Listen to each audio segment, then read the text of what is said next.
স্বজন প্রীতির কোনো সুযোগ নাই, কারণ সব স্বজনই পাবে। স্বজন প্রীতি করে লাভটা কি? এখানে তো দুর্নীতির কোনো সুযোগ নাই, কারণ হচ্ছে যে এখানে আমি কোনো চেহারা দেখে কার্ড দিচ্ছি না। কার্ড পাচ্ছে প্রত্যেকটা পরিবার।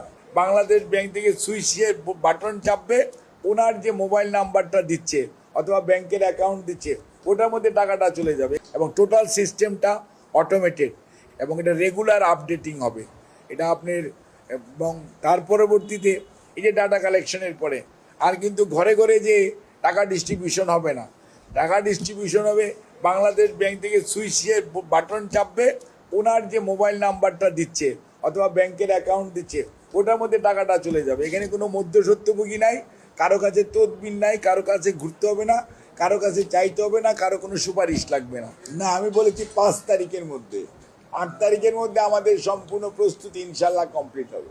না, সেটা আপনাদেরকে আগেও আমরা বলেছি যে আপনার ঢাকাতে আসছে, আপনার ঢাকাতে 15 এবং 17 ঢাকা মহানগরে আমরা আরবান এরিয়াও নিয়েছি, রুরাল এরিয়াও নিয়েছি, আমরা হিল এরিয়াও নিয়েছি, প্লেন ল্যান্ডও নিয়েছি। আমাদের পাইলটিংটা আমরা এরকমভাবে করেছি। তারপরে মনে করেন আপনার ফরিদপুর বিভাগের মধ্যে রাজবাড়ির পাংশাকে আমরা নিয়েছি। তারপরে মনে করেন ময়মনসিংহের মধ্যে আমরা ভৈরবকে নিয়েছি। তারপরে আমি মুখস্থ বলে দিচ্ছি, সিলেটের মধ্যে আমরা দিরাইকে নিয়েছি। প্রাথমিক পর্যায়ে এই ডাটা কালেকশনটা শেষ হলে আমরা 8 তারিখের পরে ইনশাল্লাহ আপনার পারফেক্ট নাম্বার পেয়ে যাবেন। এখানে তো দুর্নীতির কোনো সুযোগ নাই, কারণ হচ্ছে যে এখানে আমি কোনো চেহারা দেখে কার্ড দিচ্ছি না। কার্ড পাচ্ছে প্রত্যেকটা পরিবার, সেখানে প্রত্যেকটা পরিবার কার্ড পাচ্ছে। কাজে এখানে দুর্নীতি করার কোনো সুযোগ নাই, কারণ কাউকে বাদ হচ্ছে না, 1 নম্বর। 2 নম্বর হচ্ছে এখানে স্বজন প্রীতির কোনো সুযোগ নাই, কারণ সব স্বজনই পাবে।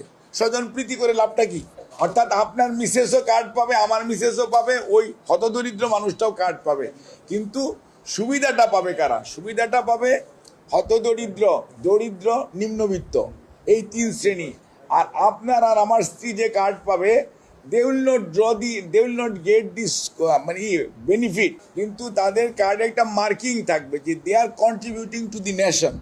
উনি কার্ড পাওয়াটা it is her rights and privilege. একজন নাগরিকের কার্ড পাওয়াটা অধিকার, এবং কার্ডটা পেলে শি উইল ফিল বেটার।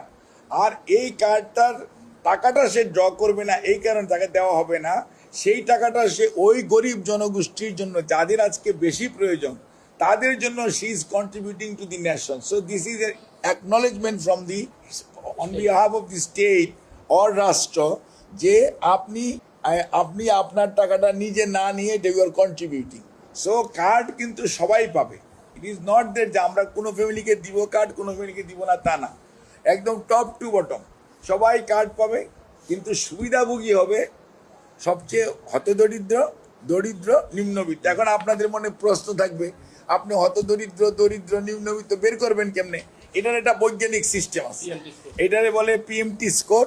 এই স্কোরিংয়ের মধ্যে আপনার নাম্বারিং সিস্টেম থাকে। আপনার যেটা প্রশ্নপত্র দেখেন, প্রশ্নপত্রের মধ্যে অনেক সুন্দর সুন্দর প্রশ্নপত্র আছে।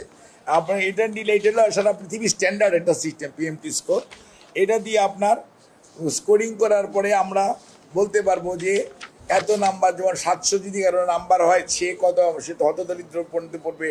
আবার 700 থেকে 800 হলে সে তার মধ্যে মনে হয় দরিদ্রের মধ্যে পড়বে। 800 থেকে 900 হলে সে হয়তো নিম্নবিত্তের মধ্যে পড়বে। সেটা আবার স্কোরিং দেওয়া আছে। আবার মধ্যবিত্ত কে হবে, কে উচ্চবিত্ত হবে, সেটাও কিন্তু স্কোরিংয়ের মধ্যে আসবে। তখন দেখা যাবে যে আপনি ইচ্ছা করলে আপনি কাউকে বাদ দিতে পারেন। আপনি যখন স্কোরিংটা হয়ে গেল, ওই কম্পিউটার বলে দিবে যে আপনি এই কোন স্কোরিংয়ের মধ্যে কতজন হয়েছে, এবং they will get the benefit. এখানে ম্যানুয়ালি ইচ্ছা করলেই আমি আপনাকে পছন্দ করি না, আপনাকে বাদ দিয়ে দিলাম, এরকম করার কোনো সুযোগ নেই।